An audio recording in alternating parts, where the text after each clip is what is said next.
Okay, now it should be working on my end. And then, cool. Yep.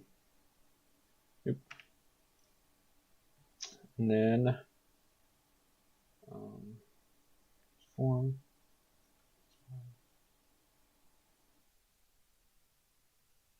Shouldn't be cropping. Why are you cropping? You know what, screw it. I'm going to transition to this one. I'm going to share window. And we'll start with Galula. Okay. Can you see that okay? Okay. Let's see how it looks on this. Okay. Cool. So Galula, this is his counterinsurgency book. The one sentence summary of this one, kind of why I think it's important, is that this is basically the theory that the U.S. military has to fight insurgencies. So this is kind of the first formulation of the hearts and minds type doctrine. And paradigm, kind of counterinsurgency thesis. This is the so hearts and minds follows kind of a three-step process. It's a oh, hold on. Sorry, the stream's being. Please use a keyframe frequency of 4 seconds or less. Well, it seems like it might be working. Who knows anymore? Okay, if it doesn't work, then we're screwed, but that's okay. Defeat, hold, expand theory of American counterinsurgency. So what that means is first you defeat like the conventional and guerrilla forces in the insurgency. Then you hold that place that you've defeated them, and then you start expanding outward from that like now solidified hold. And so that's kind of, yeah, his counterinsurgency. In-depth summary, introduction, he says that war's studied a lot, but it's difficult to study, but there have been kind of laws applied to war. For example, victory goes to the larger battalion, or that like surprise is important. So these are kind of like abstract things that help increase your chance of victory. He says that Mao's wrong when he says that there are laws of revolutionary war. So Mao says that these laws of revolutionary war apply to both sides.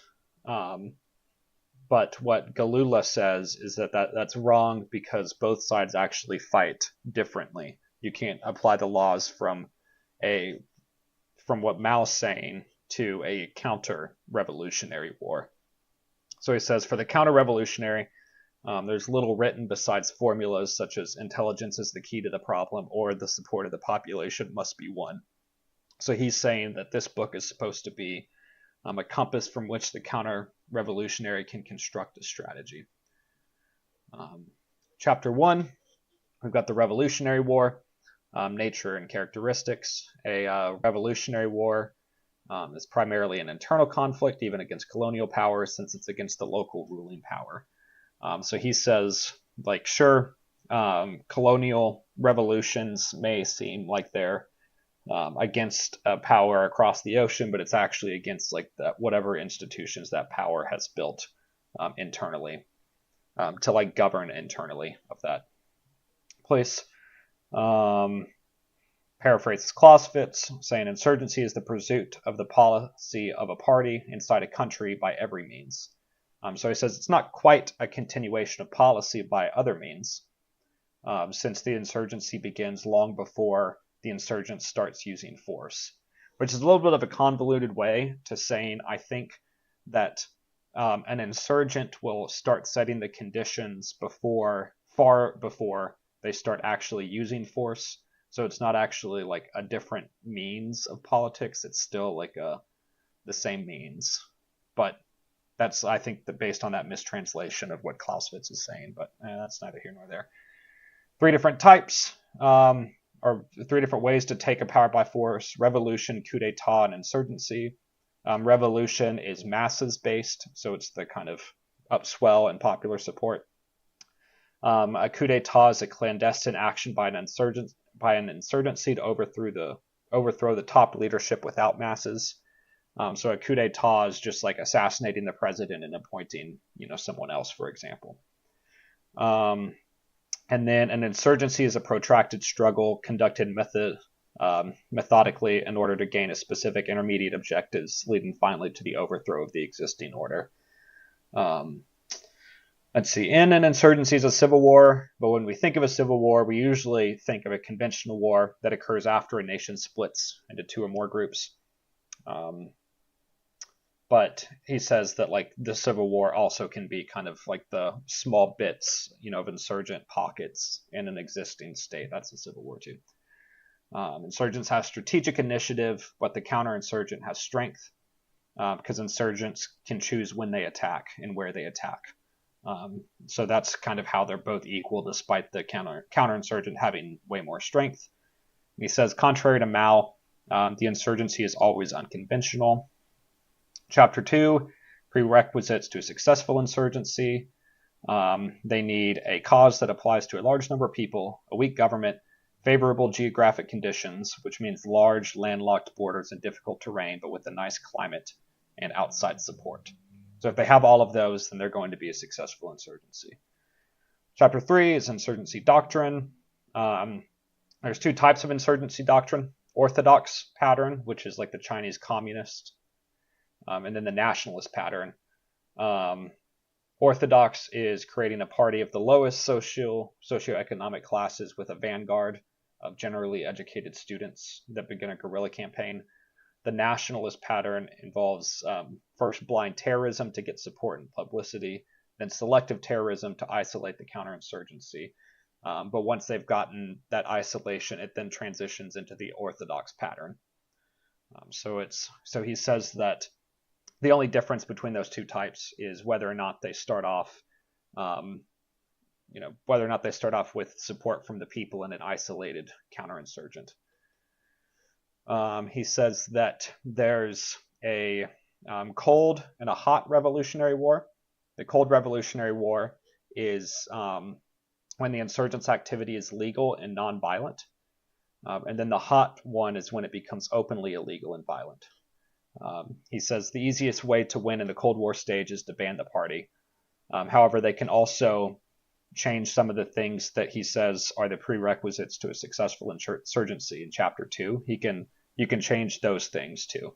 So like if you make the government stronger, then you win in the Cold Revolutionary War. Chapter 5, counterinsurgency in the hot Revolutionary War. He says once it becomes hot, the situation always has the following pattern, which is that they build their political organization. And that makes it difficult for the counterinsurgent because they can't fully saturate the country with government forces. So the insurgent will build political organization around areas that the counterinsurgent can't police. Let's see. But he says the counterinsurgent can't conduct their own insurgency in the places where the insurgent has control. Since they already have the power, it's hard to they can't destabilize something that they already have power in. He says a few laws. Support of the population is as necessary for the counterinsurgent as for the insurgent. 2, support is gained through an active minority.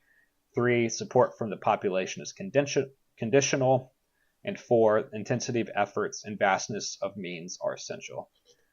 So one is, I think, self-evident. By 2, he means as only a small bit of any existing population will be the ones that you need to kind of gain support from, if that makes sense.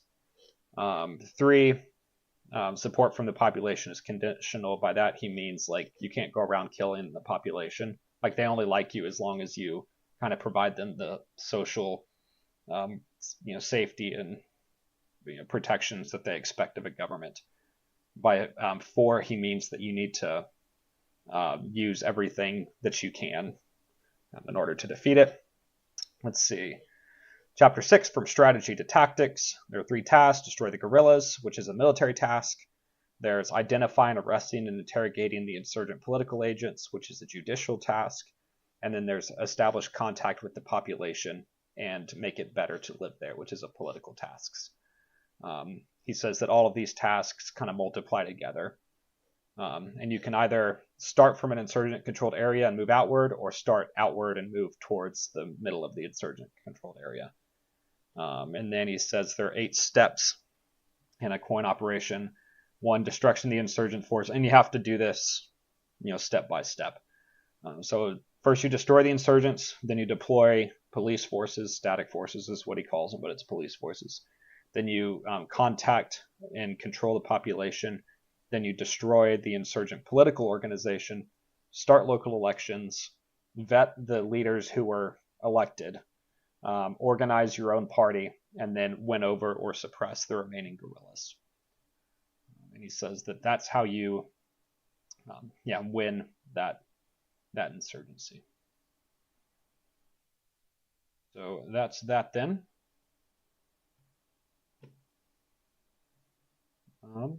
Cool. So what do you think? Yeah, it seems pretty straightforward to me. So it seems like he's mainly responding to what Mao says in the Red Book. Yeah. Providing a alternative there in that sort of subgroup of insurgency. I wonder his prerequisites for success in chapter 2, are those hard requirements that need to be present, like each one has to be present every time, or is that just this is the most likely scenario of success? He says that it's like he actually draws even a diagram of the ideal kind of state. But generally that the as these all increase the chance of insurgency success. So the perfect one has all of those maxed out, but they don't need to max it all out to have success. Okay. Gotcha. Yeah. All right. Cool. Pretty easy, I guess. Yeah, this is straightforward enough. Yeah, I think so too. Okay, what's the other one? Okay, then we're doing Art of War. I didn't write much on this one. I mean, it's Sun Tzu, right? Read it 1,000 times. I don't really like it very much. I'm not a big Art of War guy. But essentially, what he's trying to do is convince the readers, which are the political appointees, or the politicians, the rulers, and those who are commanding armies, kind of in a feudal state, that studying warfare is something that's worth taking seriously. So that's what he's trying to convince. Definitely predated the paradigms. He says warfare is something that can be studied. Doing so provides insights which, if properly considered, would allow military leaders to lead effectively.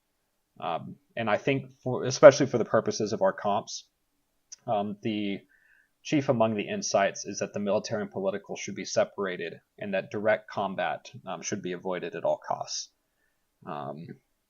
Broad questions: what's the nature of war? What's the ideal form of civil-military relations? How can we understand our enemy in such a way as to win the war? This one, it's kind of tough to write the memo on, because it's not a list of, there's not an argument that runs throughout it other than that, just the series of aphorisms. So what I decided to do was just add 3 kind of anecdotes that he draws to, that I think that I've heard either Campbell or Jordan highlight specifically, and things that kind of apply to our that I think would apply to comps. So there's the anecdote of the king's courtesans.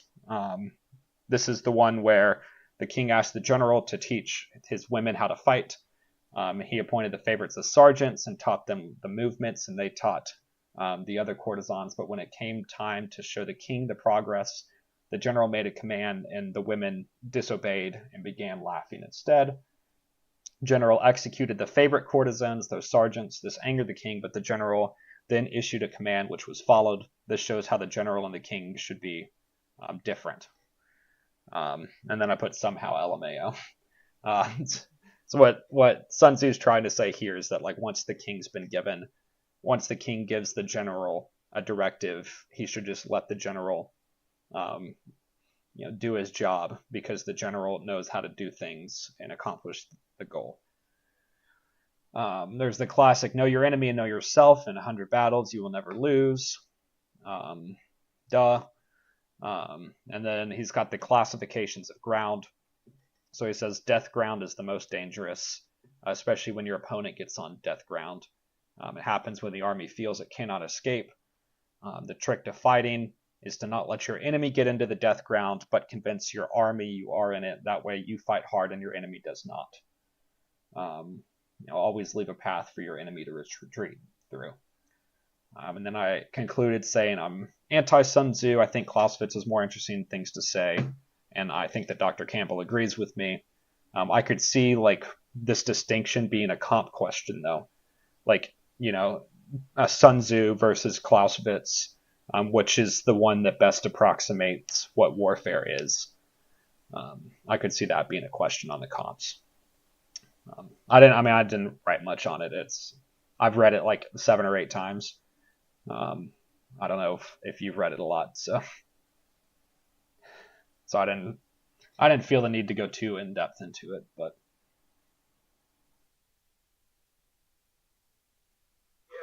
I think the important thing to know is that he's the foil to Clausewitz, yeah. who against the idea that Clausewitz says in order to win you have to control the center of gravity. Yeah.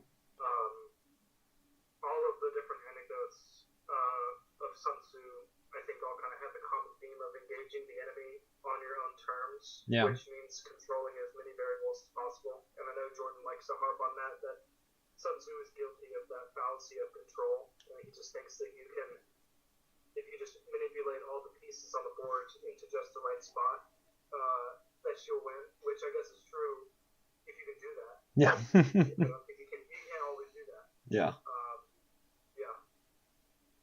Yeah. I mean, that's why I, brought out that middle one where he's like, if you know your enemy and know yourself, in 100 battles, you'll never, duh, of course you'll never lose. You have perfect information. Yeah. So I think what Sun Tzu though is trying to really say is that the people who are leading armies at this point don't even think of these sort of things. So he's just trying to get them to maybe consider thinking about it before you go and attack.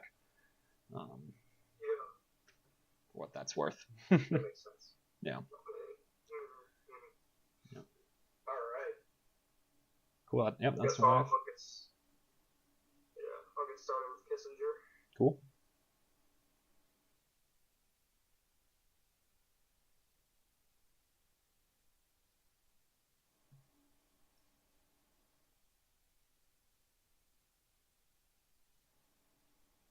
All right, can you see that okay? Yep, I can.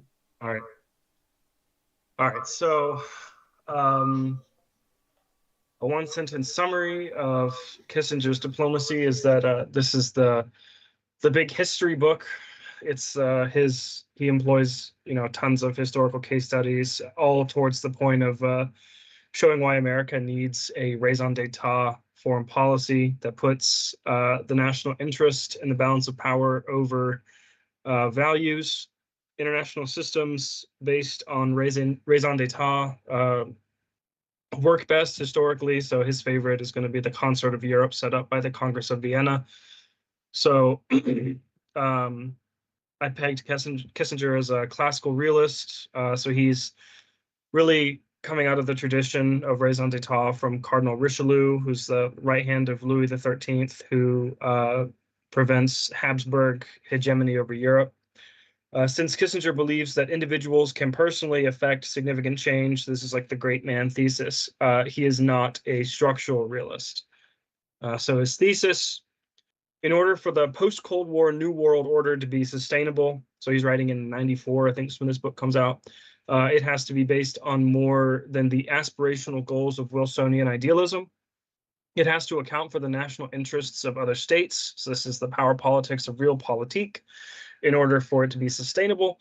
And the historical case studies that he uses and his commentary on them demonstrate this point of the enduring relevance of raison d'etat concerns.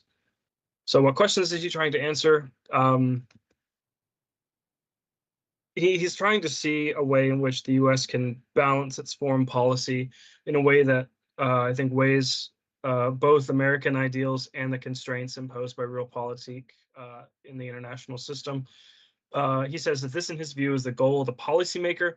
But of course, Kissinger is decidedly doing this from the position that realpolitik and the practical concerns trump moral and idealistic concerns. So it's kind of like, it's nice if it can reflect or can be construed in a way that's compatible with American values, but realpolitik comes out on top every time.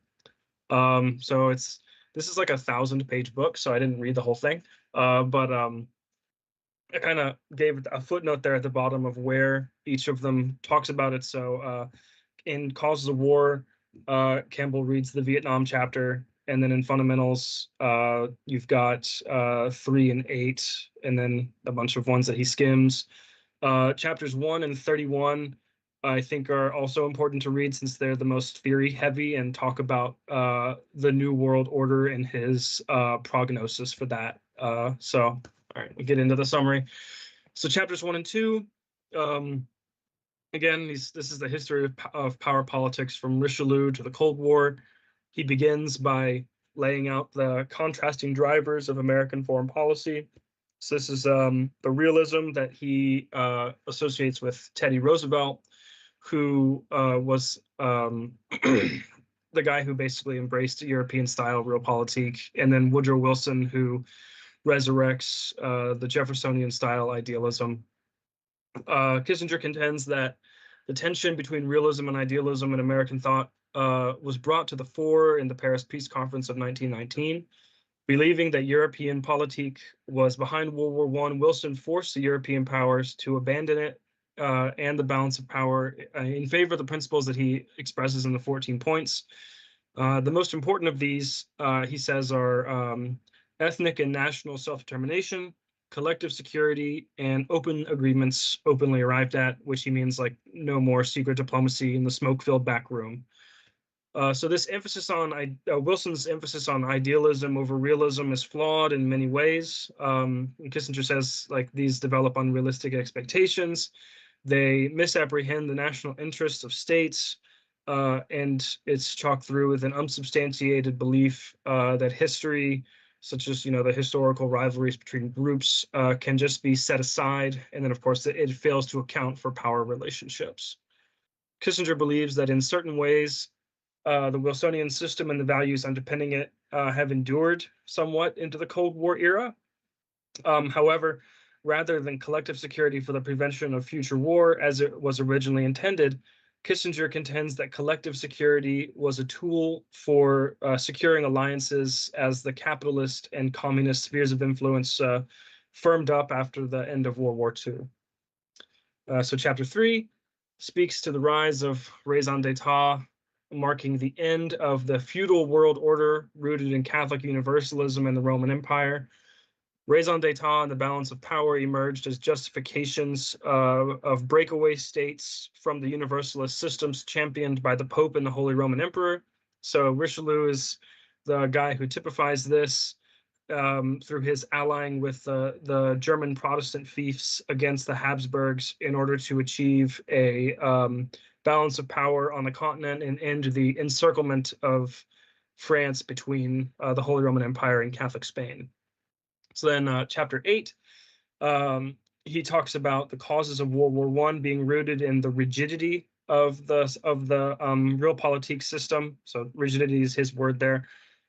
With the French and the Russians entering a military alliance, this paved the way for the Schlieffen Plan, which escalated tensions because of the timetable it forced Germany to be on. So this is the 6 weeks to take out France and then pivot around to the Eastern Front before the Russians can mobilize. Kissinger talks about the role of mobilization as the new cause for war, and that mobilizing first was the new decisive factor. Um, but this had a pretty big negative effect in making escalation automatic instead of part of the political process, which brings warfare being closer to total than previously. So this is what he calls the vortex or the military doomsday machine. So, with this mobilization alliance network in place, what set it off was Franz Ferdinand's assassination. And Kissinger ultimately pins the blame on political leadership for abdicating responsibility and allowing the traditional realpolitik back and forth between leaders to be hijacked by this mobilization dynamic going on. And this is what ultimately destroys the concert of Europe. So moving on to 26, this is his account of the Vietnam War and the US commitment there based on containment. He starts by detailing the difference in perspective on Vietnam between Eisenhower and JFK. Ike saw it as two distinct nations, North and South Vietnam fighting each other, and JFK as a civil war, which leads him to pursue nation building in South Vietnam. Johnson continues this thread. Vietnam gains emphasis gradually in the mind of American leadership as a line in the sand to stop communism. The Gulf of Tonkin incident leads to American escalation in 64. However, the U.S. Repeatedly vacillates on its own strategy. LBJ is unwilling to commit large numbers of troops because he's worried about public opinion souring because of that relationship between war support and war deaths, something the Vietnamese understand very well. Two strategies emerge. So you have the first strategy of the U.S. Garrisoning enclaves while the South Vietnamese fight the war, and then the second is the U.S. attacks targets that Viet Cong guerrillas would be forced to defend to make the war one of attrition. So that's ultimately what they wanted. So like attacking supply hubs, things like that. LBJ repeatedly wanted to bring the North Vietnamese to the table, but the North Vietnamese are able to exploit this to their own gain to continually bleed American support. Um, the Northern Vietnamese want victory, and they sense that they could win if they got American public opinion to turn against the war effort. And after the Tet Offensive, decision makers lost their nerve and withdrew. This chapter was really interesting because I didn't know this, but Kissinger cites a public opinion poll like right after the Tet Offensive that apparently like 67% of Americans still thought that they were hawks at the time. But he says that it's ultimately the leadership that loses its nerve. That's what leads the withdrawal. And then lastly, chapter 31, he's concluding the work with a series of warnings. Foremost amongst these is the prevention of a Eurasian hegemon. And he says that this goal supports or is compatible with American idealism because it offers a values-based justification for Western alliances like NATO, which, while are predicated on liberalism and democracy, they have realist reasons for being maintained. So, a couple prescriptions that he has from that are expanding NATO to include the former communist states in Eastern Europe to further build up the stable world order. He even talks about like admitting Russia to NATO, which is like really hard to think about today. But he says like, maybe, but he definitely says encouraging Russia to develop its massive interior is important. And then he argues for accommodation with China to prevent an escalation of tensions. And he says you would do this by limiting the extent to which the West cracks down on China for human rights violations, and then also by limiting the extent of Japanese rearmament. So obviously there's a huge amount of material there that I wasn't able to cover, but that I think if you get the point about the raison d'etat foreign policies, I think what you need to realize. Yeah, I mean, makes sense. I think Okay. actually like the bits on Russia and NATO. I mean, Russia had asked to join NATO around that time, so it wasn't something that was crazy to think about. Mm-hmm. Yeah, no, I think it's good. Yeah. No, I mean, like, it was just interesting to like think about how unrealistic that seems to us today. But yeah. Yeah. All right. So on to the next one. Yeah. All right. So this is The Anarchical Society by Hedley Bull. So the one sentence of the summary you need to know is that he says shared norms and values make an international society and hence an international order possible, despite the anarchic nature of international politics. So paradigm, he is the most prominent modern writer on a norms-based approach, which is known as the English school. So this school straddles the gap between realism and constructivism. I think most uh, people in the English school, and probably Bull himself, would say that they lean more realist on this spectrum. But it definitely critiques realism, particularly Waltz and the structural realists, as being too reductionistic, since they don't account for the role of shared norms, values, or shared norms slash values, international institutions, and the interdependence between states and international relations. However, he's also critiquing the other way as well. So he's anti-liberal internationalism, which was prevalent at the time Bull was writing. He thinks that ubiquitous liberal internationalism with the democratic peace theory, where another iteration of universalism that originates in Kant and must also be rejected since it rejects the Westphalian nation state.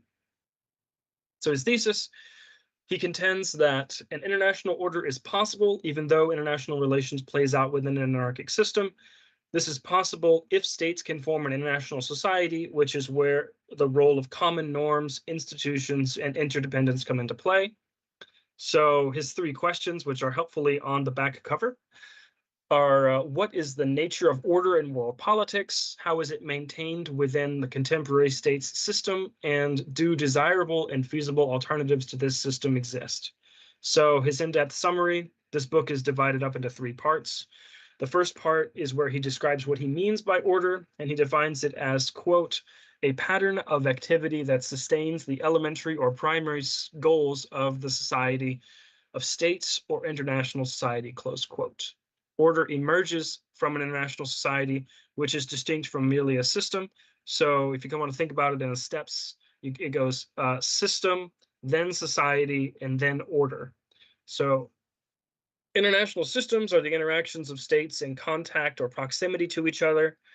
International society bounds these interactions within a common set of norms and institutions, and that once you have the society, that allows for a stable international order to emerge. Bull contends that though there is no outside enforcement, still anarchic, all parties have a stake in maintaining the society and accruing benefits from it. In this part of the book, he also contrasts the concepts of order and justice. The first world values order, while the third world is willing to endure a degree of disorder for the sake of justice. However, he contends that true justice is only possible when you have a stable order. However, this doesn't mean that international societies can't behave in ways that are unjust. So part two examines the concepts of balance of power, international law, diplomacy, war, and great power politics. Similar to realists, Bull contends that the international system is only sustainable if it is balanced, and that the balance of power serves three main functions. It prevents one state from becoming the hegemon. It guarantees the independence of the smaller and weaker members of the international society, and it sets the conditions for the other institutions in the international society to function. International law, states obey international law out of habit and inertia. And since most of the states participate in its formation, and all of the states in the order have an incentive to maintain or uphold international law in order to preserve the society because they benefit from it. Diplomacy is what smooths out the rough edges between states and ensures their mutual cooperation, since the maintenance of the international order is predicated upon their collaboration. Interestingly, Bowles sounds most like a structural realist when he concedes that international societies are at their most sustainable and generalizable when they are backed by great powers. This, great only the great powers matter. Well, how different is this if he's saying that, oh, it's great to have this society, but you're not going to have a society unless a great power is backing it. Part three. This part addresses the weakening of the state system and examines alternatives to that system and addresses the challenges they pose to it. So these are disarmament, universal solidarity, ideological uniformity, and polycentrism, which is also known as the new medievalism of multiple centers of overlapping authority, as well as nuclear proliferation. And his main response to all of them is that they're all unrealistic except for nuclear proliferation, and that if any of them are going to be possible, they cannot, start from a clean slate. They're all going to emerge out of the state system that already exists. So they can't just do away with it. They have to build out of it. So finally, just the last little remark. If the best hope for international order is to maintain a society of states based on thin pluralism, how thin can it get before it's meaningless? Wouldn't it get watered down as it expands? And how does it account for the tension between homogeneity and diversity? Does it maintain its relevance beyond individual cultures and, with globalization? So what I mean by that is, like, it sounds great, but it seems like it's really only going to work between states that emerge out of the same civilization. So if you were to just like put Western Europe and the US and Canada and all that in a vacuum, this sounds more plausible. But as you expand who's included in the international society, it seems like in order to include them, you would have to water down the values that the system or the order is predicated upon. And I just wonder, like, if he's basing it on that, how thin can that get until it doesn't mean anything at all? Um, yeah. Yeah, I mean, I think like, and we discussed this with Dr. Clinton, I think last Mm, year, 2 years ago. Um, and my reading of what Bull's saying, based on like that conversation, and when I read it then, and then I read it in undergrad, is that what Bull is saying is that like anarchy exists. Um, the only way to have an order, um, the only way to really have like orders develop when the structure is such that there's kind of time for these norms to propagate. yeah. I think he'd agree with you that like as you start increasing the size of kind of the overarching culture, that it does start to get watered down, and I think he'd even say that it gets to the point where it would like destabilize. But Yeah. what his whole thing I think is that like it's the great powers' responsibility to um, to maintain their own cultural order, Yeah. and then through that to make sure that the other great powers who maintain their own order don't go in and start fighting wars like these kind of Hmm. cross cultural wars. Yeah. So he's very Mm. much like it's incumbent on the great powers to be the arbiters of their orders and make sure that war doesn't happen. Mm. Um, Yeah. So it's kind of close to Huntington in a mhm. certain way, but Bull's saying, know where the civilizational fault lines are and don't cross them. And it's the great power's responsibility to know where those are and to keep all of the people in their society in check. Yeah, Okay, yeah, gotcha. yeah. So, but he says like yeah, like anarchy is the basis from all of this. Yeah. So if you have a good like balance of power within the order, Hmm. then you can start actually developing those kind of norms that they start Yeah. developing Yeah. once you've got that balance of power set. Hmm. Um, and then, So the balance of power, I think, would ultimately fall on those civilizational fault lines. You think maybe? yeah, but they're not as rigid as what Yeah. Huntington suggests. I think Hmm. Hmm. it's it's more of like it's a reversal of the kind of causal error. I think Huntington's like, Yeah. oh, Yeah. the balance of power. or like these civilizational fault lines do exist, and it's very difficult for Mm-hmm. them to change, Mm-hmm. and they're going to have conflict across them.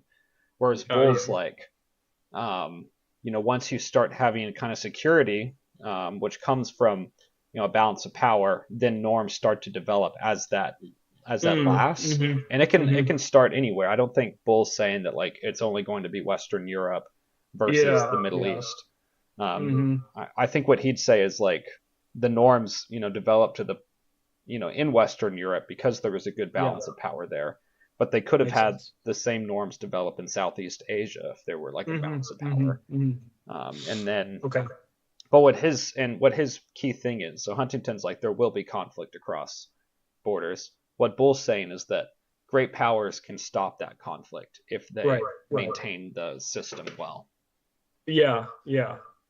So it's important not to fall into kind of like a historicist trap, because obviously he's writing in the context of Western Europe and the US Yeah. are part of a society, but that doesn't necessarily preclude the emergence of a new international society built upon new norms Right. that's sort of, centered in a new part of the world that we wouldn't necessarily foresee yet. That's a possibility in the distant, or, relatively distant future. So that's Yeah. not impossible, but he is writing in that context of Western Europe, and you know what I mean? Yeah. Yeah, what I think he's saying is like it works in Western Europe, so like why does it work in Western Europe? Well, Yeah. they have this foundation of this balance Right. of power, which has allowed these norms to develop, and Mm-hmm. Mm-hmm. it's been maintained deliberately by the United States, first by England and then Yeah. by the United Yeah. States.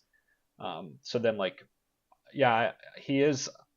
I think he is kind of taking a quasi positivist approach. He's not saying that like Mm. there are these norms that Western Europe has that make it Mm-hmm. better.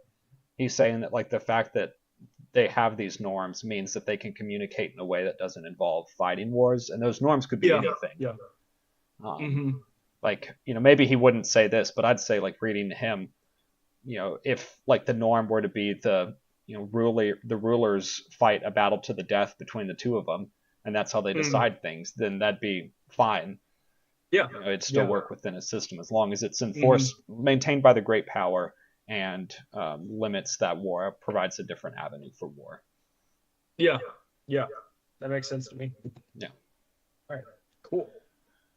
Yep. Okay. Yep. On to the just war tradition. Yeah. All right. So Walzer.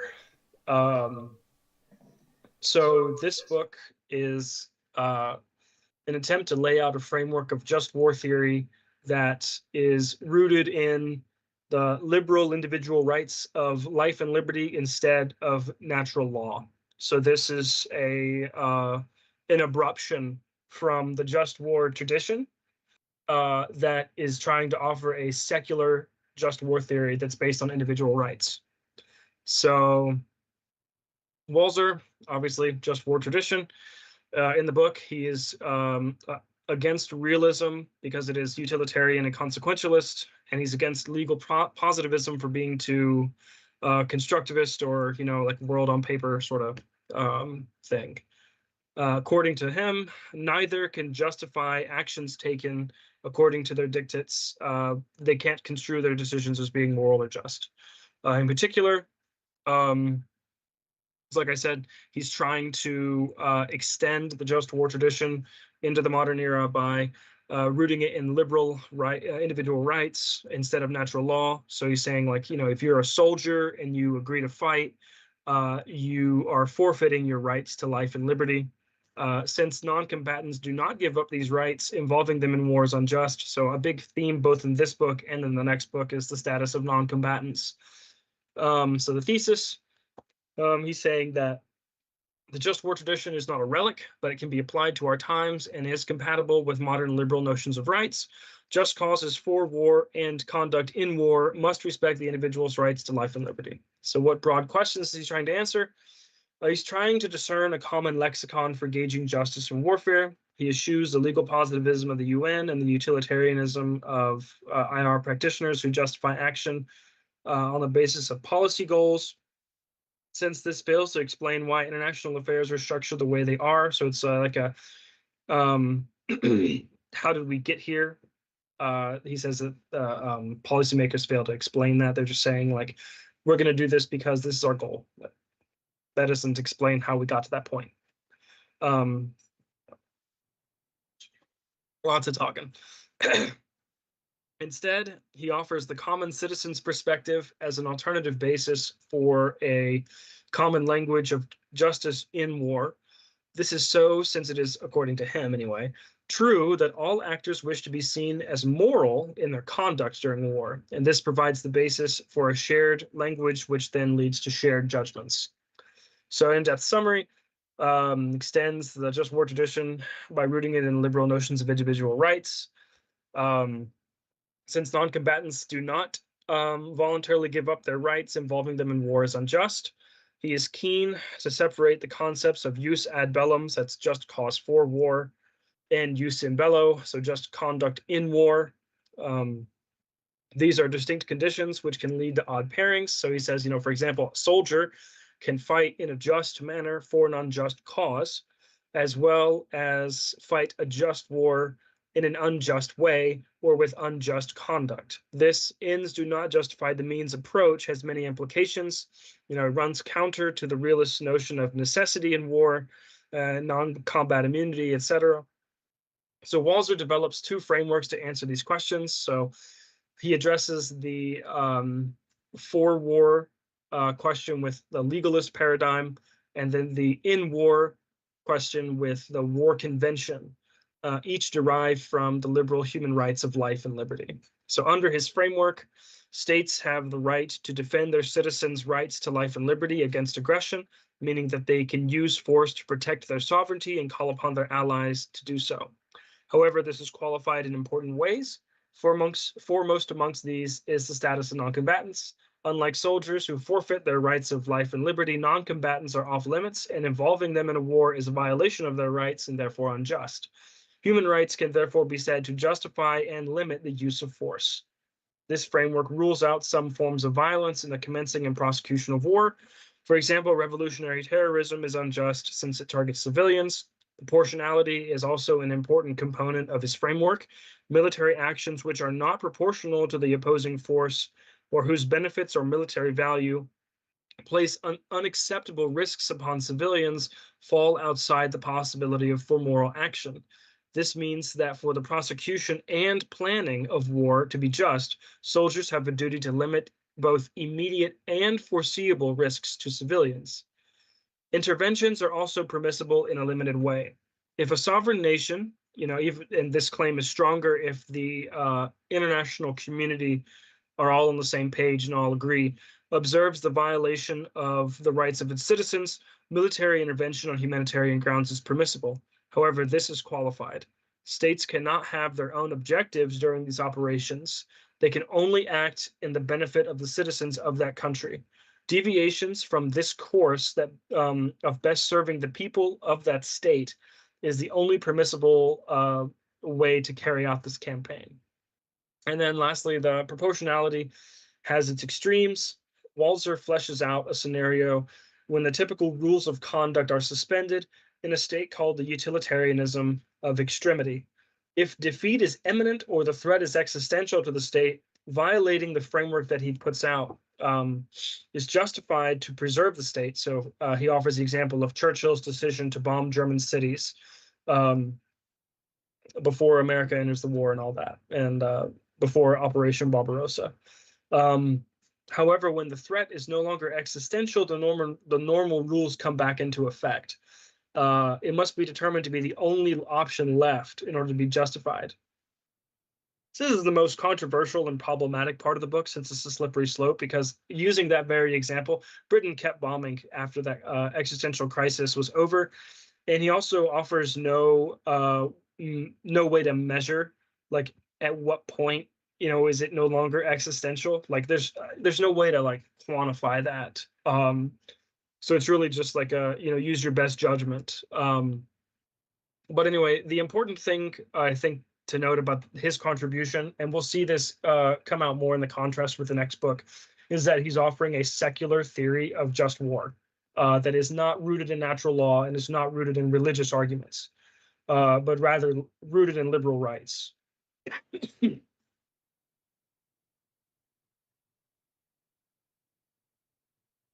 Good. Any commentary before I move on?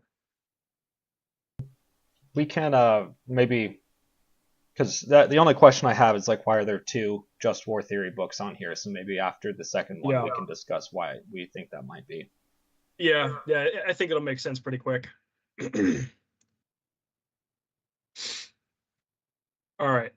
So this is Johnson's Just War and the Restraint of War. So his one sentence summary is that just war theories are only properly understood when they are integrated into the whole of the historical tradition or historical development. So that is that just war theories can only be properly understood, or as Johnson would say, they're only valid if they are in continuity with the whole tradition. So that includes St. Thomas and the Scholastics, St. Augustine, and Gratian. So right off the bat, you can see the contrast with Waltzer. So paradigm, Johnson is a just war revivalist. His book is different than Walzer's in that it merely observes historical developments and does not use them as Walzer does to justify his own arguments. Johnson would say that secular theories of just war are deficient since they don't make an effort to integrate themselves into the whole of the just war tradition. Critics of Johnson's book argue that he's too sweeping, but that it does have merit since it tries to make a case that war is not inevitable because the causes of war are rational and therefore can be apprehended by decision makers who can then challenge those rational causes with moral arguments. So the thesis, Johnson's book tracks the historical development of the just war tradition from the time of Vittoria in the 15th century up to the 20th century. He contends that contemporary just war theories can be useful for the current conflicts, but in order to do so, they have to be in continuity with the historical development of the whole just war tradition. So what questions is he trying to answer? He's trying to show how one can arrive at the nature of moral values by identifying them within historical communities. Moral traditions emerge from these values being kept over time by the community as part of their identity. So this means that for Johnson, moral life must be in keeping with tradition. So in-depth summary, this book is a historical analysis of the just war tradition with a particular focus on how secularization affected the efficacy of just war theory. The quest for secular underpinnings to just war was intended to limit the European tendency to go and fight religious wars and crusades. And for a time, this did restrict war to limited areas. But within those limited areas, the war was more total than it had been previously. And then later, when you get Westphalia and modern nationalism, the size of that total war theater expands and draws more non-combatants into them.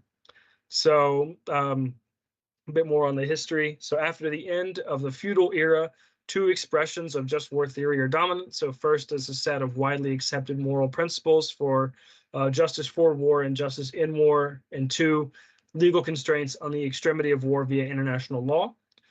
So he says that this book's goal is to, quote, identify the major lines of historical metamorphosis of just war ideas and analyze them in terms of their value basis, close quote.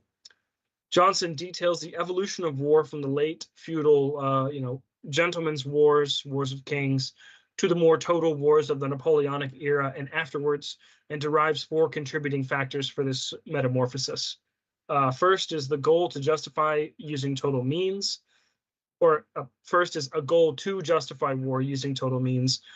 Two is a sufficient psychological motivation. So he's talking about like ideology, and then the existential threat of total war from an aggressor. Third is sufficient capacity to wage such a war. So mass conscriptions, the beginning of this, technology. And then the fourth is you have to have an enemy with comparable or greater capacity than you. The end of ecclesiastical control over the perceived just causes of war with the advent of the nation state is central here. And he says that the first of these new wars coming out of the Napoleonic shift is the American Civil War. The last chapter is a discussion of the 20th century efforts by theologians to recover the just war tradition and apply it to current developments. And they argue that just war theory should be applied to counterinsurgencies with particularly close attention, since modern war and guerrilla tactics are problematic for justice in war and war's conduct, particularly for the status of non-combatants, just because of like the nature of insurgencies is that those lines are blurred because you don't know who's who, because the enemy's not wearing a uniform and such. Here he discusses the thought of Paul Ramsey, who's a just war theorist who's advocating that just and ethical conduct in war derives from Christian charity. And his two principles that he advocates for are discrimination and proportionality. Reinhold Niebuhr is also addressed, the Christian realist, so I don't want to get into that because it's in the other memo. And then developments in Catholicism, which suffered a spate from like the 1870s up until the Second Vatican Council in 1960, where it was very much pro-pacifist. And then during the Second Vatican Council, in the Apostolic Constitution, Gaudium et Spes, I think, the church reaffirms just war as a valid argument pursuant to the moral duty to restrain violence and harm war may be necessary to that end.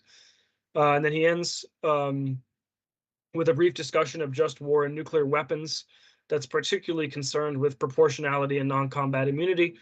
He believes that deterrence has served a purpose, but laments that it is predicated upon fear, and says that retaliatory nuclear strikes are permissible since one has already been the victim of aggression.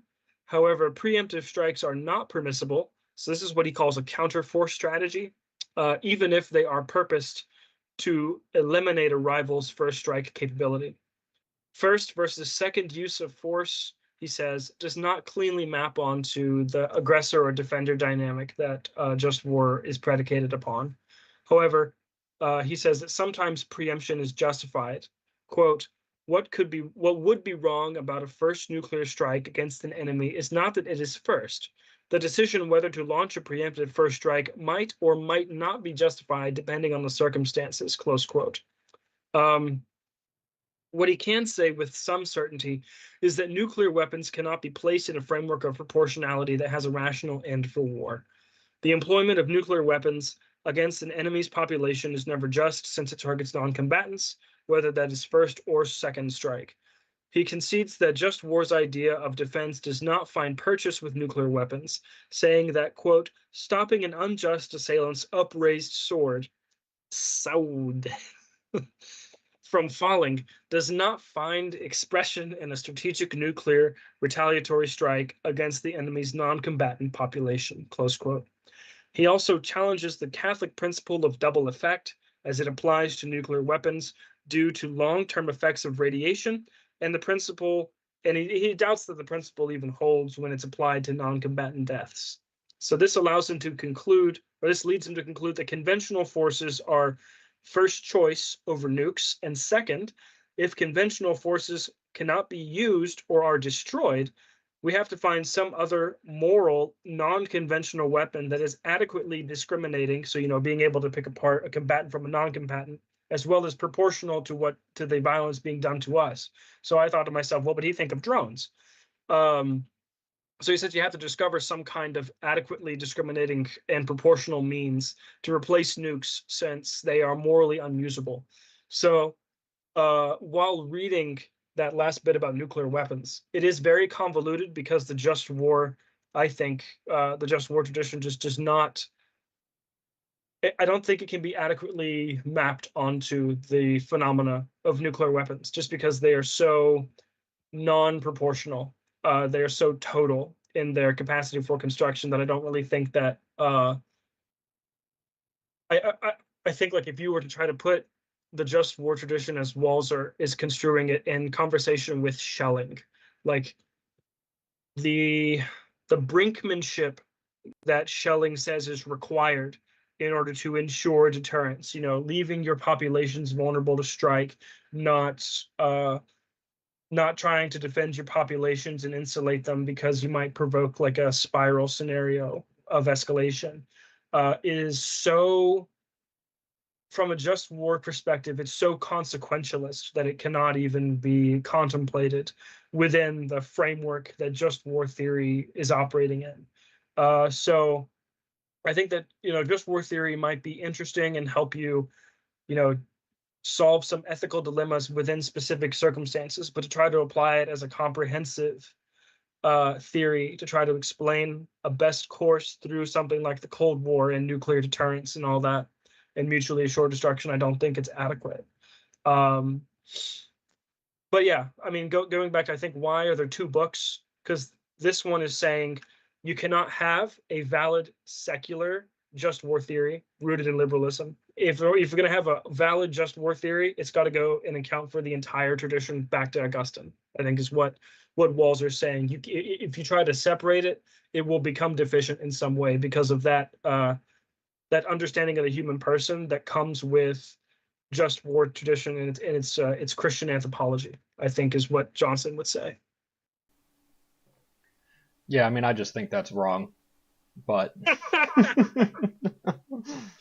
Yeah, I mean, right? no, yeah, Because it seems to me one could pretty easily make the argument, right, that the something like a use in bello, or in bellum type, like don't kill prisoners. You could easily apply that in a secular sense to, like, you also don't want your enemy to be killing your prisoners, and you want right. your enemy to be surrendering. You want to encourage that, which is, yeah, I think a decidedly non-secular or a decidedly secular reason to have that. Yeah. Or non-combatants. If you start killing the civilian population of your opponent, then they're going to rally around that, Right. and it's going to be even more difficult for you to be able to win that. So I think that's just a bad take, to be honest. Yeah. Yeah, I don't think it maps on well with the means at which we fight wars now and the dynamic that nuclear weapons have put us in terms of how the great powers have to interact and how, ultimately the effect that nuclear weapons have on our perceived end to, like, the spiral of escalation. Simply just, it supersedes, I think, what the just war tradition can effectively articulate.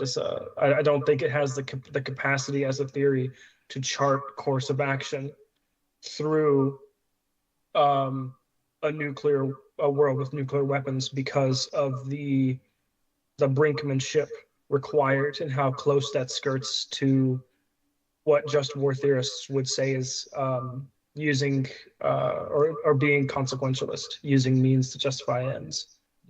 So, but I think that nuclear weapons kind of forces that to happen.